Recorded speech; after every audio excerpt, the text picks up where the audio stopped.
আসসালামু আলাইকুম। বিসমিল্লাহির রহমানির রহিম। সুপ্রিয় শিক্ষার্থীবৃন্দ, তোমাদের ষষ্ঠ শ্রেণীতে পড়ো। তোমাদের আজকের পাঠ হলো 5 প্রতিবেশীর প্রতি কর্তব্য নিয়ে আলোচনা করব।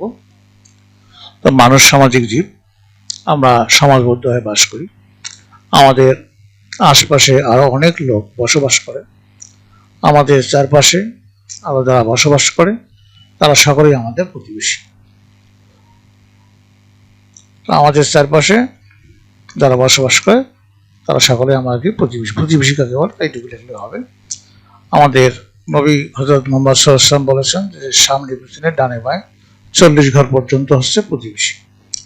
স্থায়ী বা অস্থায়ীভাবে পাশাপাশি অবস্থানকারী কিংবা সাময়িকভাবে আশেপাশে অবস্থানকারীকে প্রতিবেশী বলা হয়। প্রতিবেশী কাকে বলে আরো সংজ্ঞা দিলে হবে। এমনকি চলার পথে সহযাত্রীদেরকেও প্রতিবেশী বলা হয় বা বলা যায়। এরপরে কর্তব্য।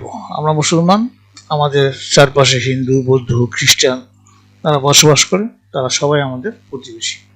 প্রতিবেশীদের সাথে সদ্ব্যবহার ও সুন্দর আচরণ করা আমাদের কর্তব্য। এই প্রসঙ্গে রাসূল সাল্লাল্লাহু আলাইহি ওয়াসাল্লামের বাণী হচ্ছে যে খায়রুল জিরানি ইনদাল্লাহি খায়রুহুম লিজারিহি। অর্থ হলো আল্লাহর নিকট সেই প্রতিবেশী সর্বাপেক্ষা উত্তম যে তার প্রতিবেশীর নিকট উত্তম।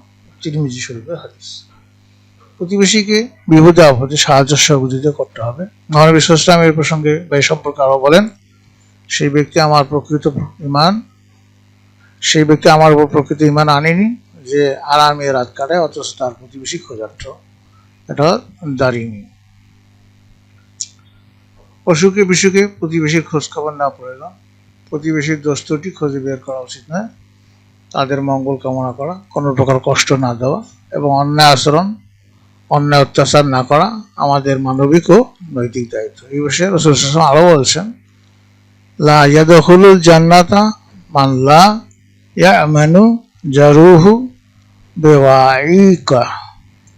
অর্থ হচ্ছে সে ব্যক্তি জান্নাতে প্রবেশ করবে না যার প্রতিবেশী তার অত্যাচার, অন্যায় আচরণ থেকে নিরাপদ নয়। মুসলিম শরীফের হাদিস। প্রতিবেশীদের একজনের হক অন্যজনের কাছে আমানত স্বরূপ।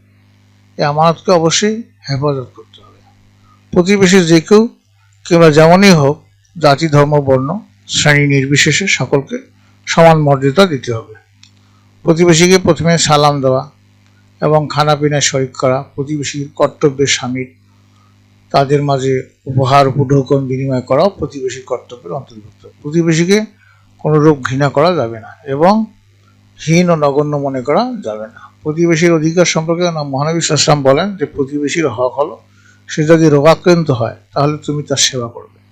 সে মরে গেলে তার লাশের সঙ্গে কবরস্থান পর্যন্ত যাবে, কাফন দাফনে অংশগ্রহণ করবে। সে যদি অর্থ অভাবে পড়ে তাহলে তুমি তাকে ঋণ দিবে। সে যদি পরনের জন্য কাপড় সংগ্রহ করতে না পারে তাহলে তুমি তাকে কাপড় সংগ্রহ করে দিবে। আর যদি কোনো কল্যাণ হয় তুমি তাকে মোবারকবাদ জানাবে।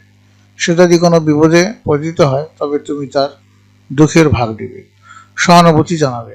তোমার ঘর তার ঘর থেকে উঁচু বানিয়ে তাকে মুক্ত বায়ু থেকে বঞ্চিত করবে না। তোমার রান্নার পাত্রের বাতাস দিয়েও তাকে কষ্ট দেবে না।